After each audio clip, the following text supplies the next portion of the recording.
दिवसाची मुदतवाढ त्यांना आंदोलन करण्यासाठी दिली आहे।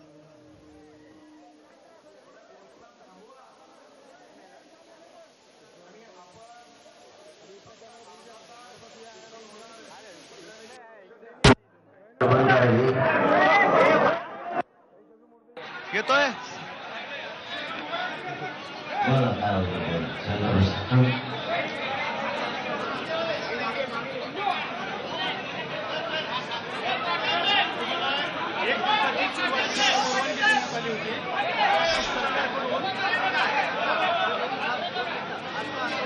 मीडियावरचे सगळे खाली उतरा, मीडियाच्या स्टेजवरून सगळे खाली उतरा।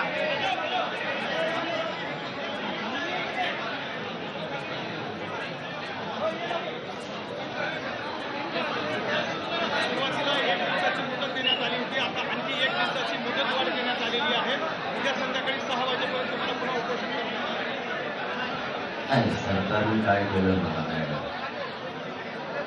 त्यांनी काल परवानगी दिली, आज दिली, आणखी आता उद्याची दिली। माझं म्हणणं आहे त्याचे अंगार खेळ खेळण्यापेक्षा असली डाव खेळावं सरकारने, मराठ्याला आरक्षण देऊन टाकावं आणि मराठ्यांचं म्हणत इतकं गरजेचं आहे। सकाळी पण तेच सांगितलं, आता पण तेच सांगतो, अशी योग्य संधी सरकारला सध्या गोरगरीब मराठ्यांचं म्हणत जिंकायची योग्य वेळ। सरकारला सगळे विसरतील, गोरगरीब मराठी कधी सरकारला विसरणार नाही। जर गोरगरीबच्या लेकरांचं आरक्षण दिलं, त्यांना आयुष्याची जर रोजीरोटी मिळाली, तुमचा आमदार तुम्हाला विसरण, तुमचा मंत्री तुम्हाला विसरण, तुमचा पदाधिकारी तुम्हाला विसरण, पण मरेपर्यंत माझा गरीब करोडो मराठा तुम्हाला विसरणार नाहीये। म्हणून एक दिवस मुदतवाढ देण्याचा उपोषणाला तुम्ही एक दिवस दिली तरी उपोषण मागण्याची मंजुरी होणार, आणि तुम्ही कायमस्वरूपी दिली तरी पण हे उपोषण मागण्याची अंमलबजावणी होणार। तर मग नाटकच ठरायची, आजची द्यायची, उद्याची द्यायची, उद्याची द्यायची। सिद्ध झालं सरकारच्या हातात परवानगी देणं, त्याचा दुसरा सुद्धा खरं आहे, सरकारच्याच हातात हे आंदोलन मोडायचं का परवानगी द्यायची हे पण सरकारच्याच हातात, का मला गोळ्या घालून मारायचं हे पण सरकारच्याच हातात, पोरं रस्त्याला ते लावायचे हे पण सरकारच्याच हातात, का सोडायचं। तुम्ही जर त्यांना त्रास नाही दिला तर पोरं पण काही नाही केली। मुंबईची परिस्थिती अशी आहे, जसं पोलीस बांधावाला घेतो तर आमच्याही माहिती आहे, इथले सरकारनं त्यांचे नगरीचे त्याचे संघाचे कुलप लावून ते दार बंद केले। पाण्याची परिस्थिती तीच आहे।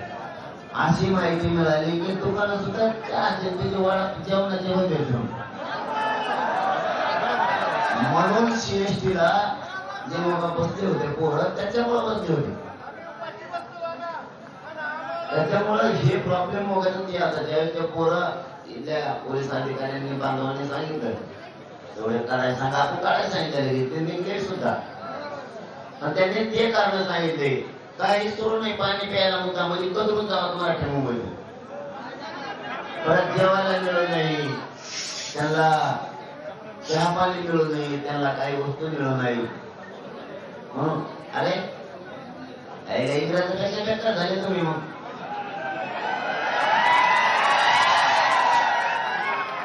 आधी बेकार झाले, मग तुम्ही पाणी एवढं ठेवणार, संडास बाथरूमात एवढं ठेवणार, कारण पूर आता आलेच म्हणल्यावर तुमचं काम केलं त्यांनी, तुम्ही आम्हाला परवानगीचं सहकार्य केलं तर आम्ही तुम्हाला रोडवर एकही गाडी लावणार नाही, तुम्ही दिलेल्या मैदानावर पार्किंगला लावून हे आम्ही सहकार्य दिलं, तुम्ही उलट्या बातम्या करायला लागले। अरे सरकार आम्ही सांगितलं मुंबई सगळे जोपर्यंत सहकार्य करणार नव्हते, म्हणजे आम्ही महाराष्ट्राबद्दल विषय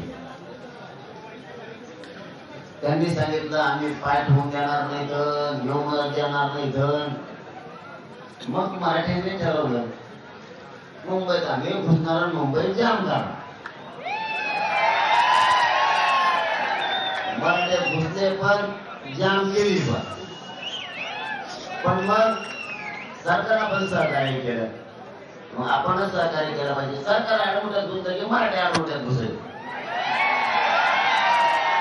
सरकारने सहकार्य केलं, परवानगी दिली. पोराने 1 मिनिटात सांगितलं तुम्ही जी मुंबई जाम केली ती 1 मिनिटात मोकळी करा. वाहनं बाजूला काढून सुरक्षित मैदानावर नेऊन लावा पार्किंगच्या. पोरांनी ते पण केलं. 2-4 घंट्यांनी, 2 घंट्यात नाही पण 2-4 घंट्यांनी साहेबांनी येऊन सांगितलं हो तुम्ही सांगितलं जे आम्ही सांगितले होते ते सगळे पोरांनी वाहनं काढले. काय सरकार पाहिजे तुम्हाला आणखी? तुम्ही पाण्याचा बंद करणार, कशाचा बंद करणार?